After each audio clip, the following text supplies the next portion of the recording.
உங்கள் தந்திவன் தொலைக்காட்சியில் தினமும் ஒரு சர்ப்ரைஸ் மாலை 6 முதல் 7 மணி வரை காணத் தவறாதீர்கள்.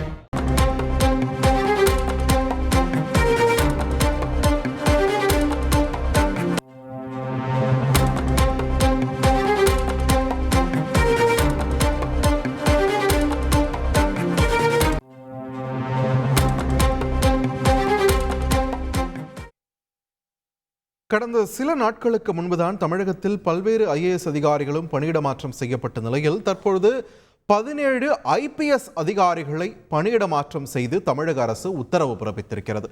இது தொடர்பான முக்கிய செய்தியை நாம் பார்த்து வருகிறோம். தொடர்ந்து கூடுதல் விவரங்களை வழங்குவதற்காக இணைகிறார் எமது செய்தியாளர் சாலமன். சாலமன், வணக்கம். இந்த பணியிட மாற்ற நடவடிக்கைகளுக்கான பின்னணி என்ன? யார் யார் எந்தெந்த துறைக்கு எந்தெந்த மாவட்டத்திற்கு தற்பொழுது நியமிக்கப்பட்டிருக்கிறார்கள்? விரிவான தகவல்கள். தமிழக காவல்துறையில 2 ஆண்டுகளுக்கு மேலாக ஒரே இடத்துல பணியாற்றி வந்த நபர்களை தொடர்ச்சியாக பணியிட மாற்றம் செய்வது வழக்கம். அந்த அடிப்படையில் தான் தற்போது 2 ஆண்டுகளுக்கு மேலாக பணியாற்றி வந்த 17 IPS அதிகாரிகளை தற்போது பணியிட மாற்றம் செய்து தமிழக அரசு ஒரு உத்தரவை பிறப்பித்துள்ளது.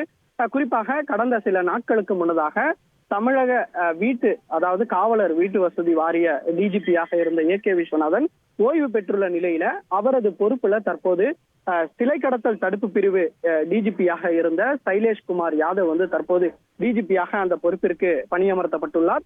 இது மட்டுமின்றி சிலை கடத்தல் தடுப்பு பிரிவு IG-யாக இருந்த தினகரன் தற்போது அந்த காலியாக உள்ள ADGP பொறுப்பையும் அவர் கூடுதலாக கவனிப்பார் என தெரிவிக்கப்பட்டுள்ளது. அது மட்டுமின்றி IG செந்தில்குமார் என்பவர் தற்போது கோயம்புத்தூர் மேற்கு மண்டல IG-யாக பணியிட மாற்றம் செய்யப்பட்டுள்ளார். மேலும் இது மட்டுமின்றி புவனேஸ்வரி என்பவர் IG தற்போது விரிவாக்க பிரிவுக்கு தற்போது மாற்றப்பட்டுள்ளார். இதே போல ரூபேஷ் குமார் மீனா IG விரிவாக்கத்தில் இருந்தவர் தற்போது திருநெல்வேலி காவல்துறையில IG-யாக தற்போது பணியிட மாற்றம் செய்யப்பட்டுள்ளார். இதே போல மகேந்திரகுமார் ரத்தோர் IG-யாக இன்வெஸ்டிகேஷன் விங்கில மனித உரிமை ஆணைய விங்கில இருந்தவர் தற்போது பணியிட மாற்றம் செய்யப்பட்டு IG-யாக மனித உரிமை மற்றும் தேசிய மனித உரிமை ஆணைய IG-யாக தற்போது அவர் மாற்றப்பட்டுள்ளார்.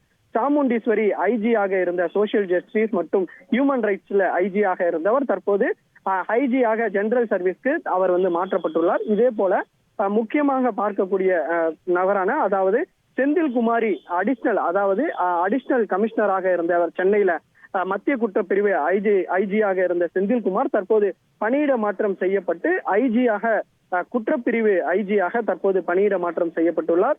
மேலும் இது மட்டுமின்றி அபிஷேக் தீக்ஷித் என்பவர் JC-யாக இருந்தவர் தற்போது பணியிட மாற்றம் செய்யப்பட்டு ரயில்வே கூட DIG-யாக பணியிட மாற்றம் செய்யப்பட்டுள்ளார்.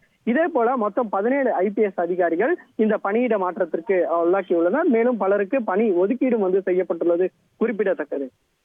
நன்றி சாலமன், உங்களுடைய விரிவான தகவல்களுக்கு. உங்கள் தந்திவன் தொலைக்காட்சியில் தினமும் ஒரு சர்ப்ரைஸ் மாலை 6 முதல் 7 மணி வரை காணத் தவறாதீர்கள்.